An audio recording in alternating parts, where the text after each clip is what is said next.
তুমি যখন যাইতেছিলে আসতেছিলাম আমি। পাস্ট কন্টিনিউয়াস জানবে এমন শুনি। ওয়ার হবে তুমি থাকলে আরো বেশি জনে, আমি থাকলে ওয়াজ হবে আর একজনে। Today we will learn past continuous tense. So past মানেই তো অতীত, আর আমরা কন্টিনিউয়াসের দুইটা ফর্মুলা পড়েছি। কন্টিনিউয়াস টেন্স যেখানে ভার্বের সাথে আইএনজি আছে সেখানে, আর ভার্বের সাথে আইএনজি আছে যেখানে অক্সিলারি ভার্ব আছে তার আগে। Have you got it? So continuous tense মানে আইএনজি যুক্ত হতে হবে ভার্বের সাথে, তার আগে একটা ভি ভার্ব থাকবে। কন্টিনিউয়াস মানে চলমান কাজ। যেহেতু পাস্ট কন্টিনিউয়াস, পাস্ট মানে অতীত, দ্যাট মিন্স অতীতে কোনো কাজ চলমান থাকবে। আমি যদি একটা টাইম লাইন দেখাই, পাস্ট,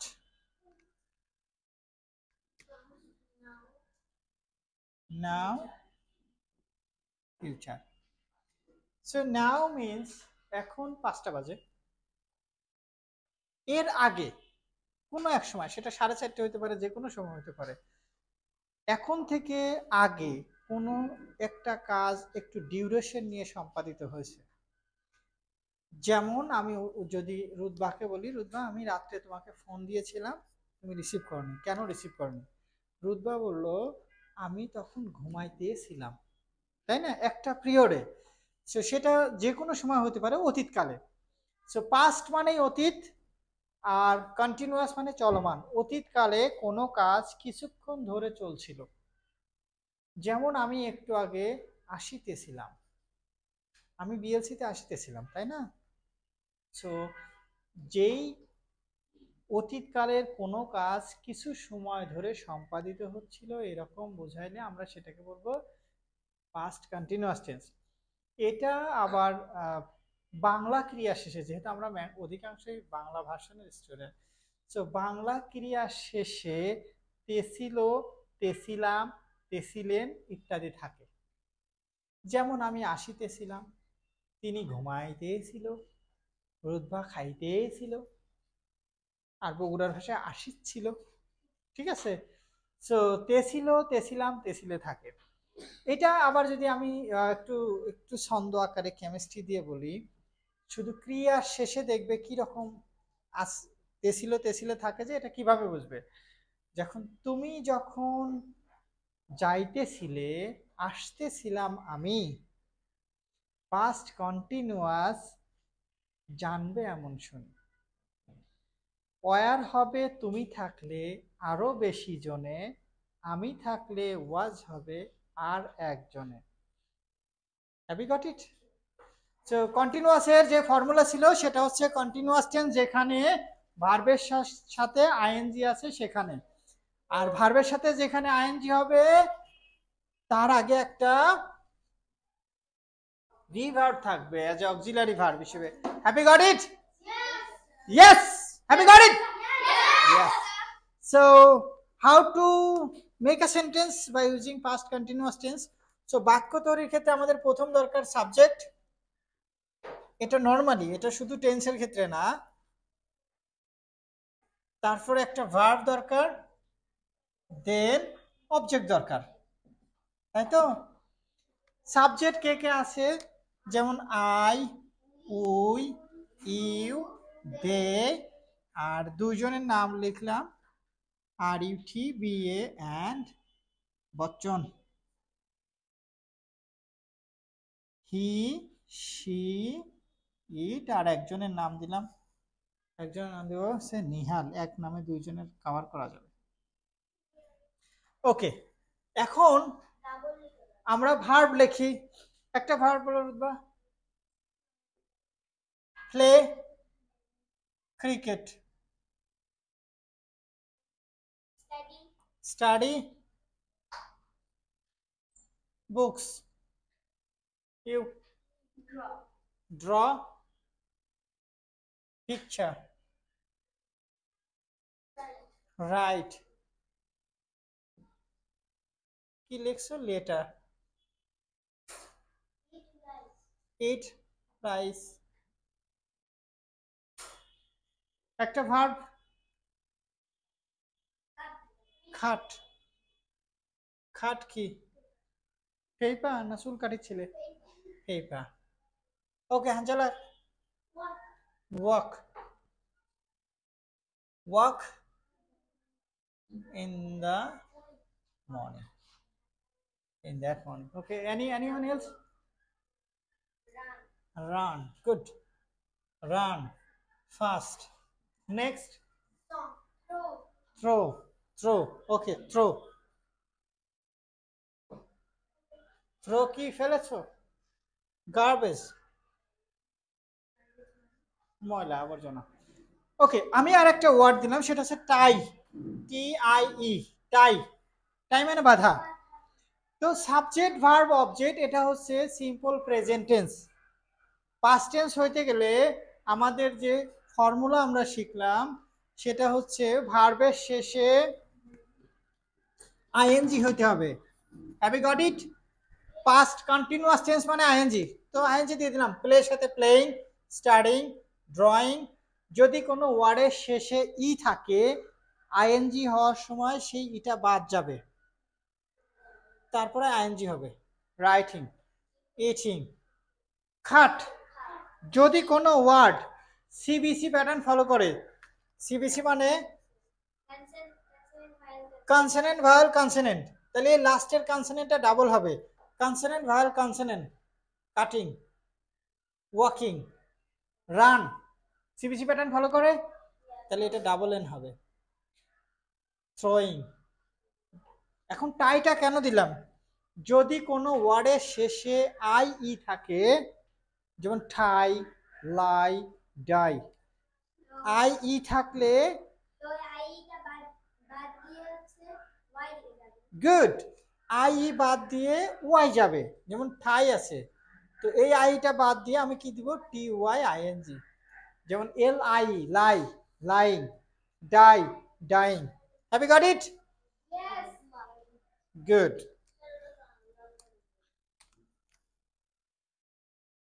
ও ব্ল্যাক হয়ে গেছে, হোক। নেক্সট। সো ভার্বের সাথে আইএনজি দিলাম। এখন একটা ভি ভার্ব লাগবে। ভি ভার্ব হচ্ছে am, is, are। এটা হচ্ছে প্রেজেন্ট ফর্ম। আর পাস্ট ফর্ম হচ্ছে was, were। এই দুইটা হবে। তো আমরা কোন টেন্সে আছি? পাস্ট কন্টিনিউয়াস, তার মানে was, were একটা হবে। Auxiliary verb. ওকে, এখানে আবার একটা সূত্র আছে। ওয়ার হবে কার সাথে? ওয়ার হবে তুমি থাকলে। তুমি মানে ইউ, ইউ এর সাথে ওয়ার। আরো বেশি জনে। ওয়ার হবে তুমি থাকলে আরো বেশি জনে। উই কয়জন? একজন না বেশি জন? দেই একজন না বেশি জন? রুতবা অ্যান্ড সমিত বড় হয় একজন না দুইজন? একাধিক জন? একাধিক জন। তাহলে এদের সাথে কি হবে? ওয়ার। তুমি তোমরাও হয়, প্লুরাল হয়, বাট আমরা যেটা ছন্দ আকারে পড়লাম, ওয়ার হবে তুমি থাকলে আর বেশি জনে, আমি থাকলে ওয়াজ হবে। আমির সাথে কি হবে? আইয়ের সাথে ওয়াজ, আর একজনে। হি কয়জন? সি কয়জন? ইট কয়টা? ইট কার পরিবর্তে বসে? অবজেক্টের পরিবর্তে, বস্তুর পরিবর্তে আরো বসে ছোট ছোট ইতরবাচক প্রাণী, কুত্তে, বিলই, এগুলোর পরিবর্তে বসে। আর নিহাল কয়জন? একজন। এই একজনের পরিবর্তে একজনের সাথে ওয়াজ বসবে। ক্লিয়ার? সো ওয়ার হবে তুমি থাকলে আর বেশি জনে, আমি থাকলে ওয়াজ হবে আর একজনে। হি, সি, ইট, নিহাল এরা সবাই একজন। Have you got it? খুবই সিম্পল। সো বাক্য হয়ে গেল আই ওয়াজ প্লেইং ক্রিকেট। আমি ক্রিকেট খেলিতেছিলাম। Have you got it? বুঝতে পেরেছো? ওকে রূপা। আমি ভাত খাইতেছিলাম। আমি ফুটবল খেলিচ্ছিলাম। তাহারা ছবি আঁকিচ্ছিল বগুড়ার ভাষায়। they were drawing picture, picture, picture, they were drawing picture। You, আমি ভাত খাইতেছিলাম। I was eating rice. তাহারা ফুটবল খেলিতেছিল। They are playing football. Okay, আমি ফুটবল খেলিচ্ছিলাম। I was playing football. তুমি বলো, তাহারা দৌড়াইতেছিল। এ চ্যাংরা আর কুটি পেলে হে দেওয়ারানি। ওকে, সে মানে বেটা সোল, সে ঘুমাইতেছিল। He was sleeping. সে সে পেপার কাটিতেছিল। She was cutting paper. She was cutting paper. Nihal বলবে, এই নিহালকে, নিহাল একটা টাই বাঁধিতেছিল। Nihal was tying a tie. Tying a tie, good. তুমি বলো, তোমাকে সহজ ধরি। আমি ভাত খাইতেছিলাম। I eat rice. I was eat rice. Eating rice. কি হবে? I was eating rice. Good, thank you very much. তুমি বলো হচ্ছে আমরা আমরা বই পড়িতেছিলাম। We was উই এর সাথে ওয়াজ হবে না ওয়ার হবে? where we were. we were read book. Read কেন হবে? আইএনজি হবে না ভার্বের সাথে? বলো, Reading book. We are reading book. তুমি বলো, আমি ভাত খাইতেছিলাম। I I was eating eating rice. Ice. Rice না আইস? Rice. রাইস। তুমি বলো হচ্ছে আমার বাবা হাঁটিতেছিল। My father were working. Good, excellent.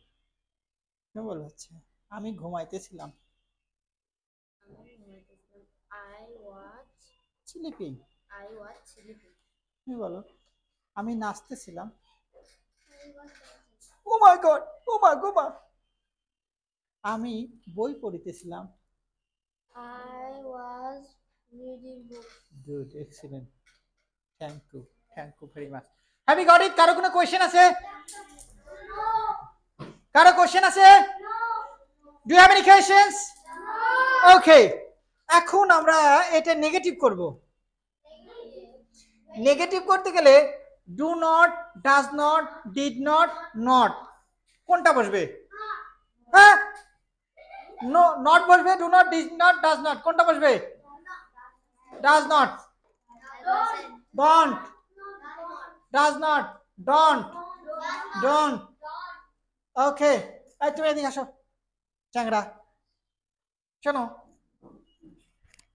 এই পানিটা পরে সবাইকে খাওয়া দাও, পারো পরে খাওয়া দাও, যাও। যদি কোনো বাক্যে অক্সিলারি ভার্ব থাকে, কোন ভার্ব? তাহলে নেগেটিভ করার সময় শুধু নট বসবে। যদি কোনো বাক্যে অক্সিলারি ভার্ব থাকে, নেগেটিভ করার সময় কি হবে? তো ওকে, সবার জন্য এটা। আমি ফুটবল খেলিতেছিলাম। আমি ফুটবল খেলিতেছিলাম না। I was not football. Oh my God. Oh my God. I was not playing football.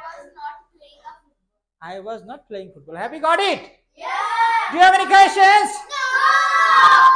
So subject একটা auxiliary verb দেব, সেটা হচ্ছে যেহেতু বি ভার্বের পাস্ট ফর্ম ওয়াজ ওয়ার, আর আমরা যেহেতু পাস্ট টেন্সে আছি, যে জন্য am is আর নিব না, ওয়াজ ওয়ার নিব। Have you got it? Yes, আর তারপরে ভার্বের সাথে আইএনজি দিব। খুবই সিম্পল। নেগেটিভ করার সময় এই যে অক্সিলারি ভার্বের পরে একটা নট দিয়ে দিব, শুধু নট, কারণ এখানে অক্সিলারি ভার্ব থাকলে do not, does not, did not কোনোটাই বসবে না, শুধু নট বসবে। Nihal, have you got it? এই আমি তোমাকে বলি নাই, নিহাল তুমি বুঝতে পেরেছো? Okay, thank you, thank you, thank you. Bilingual Learning Center, BLC, Bogura.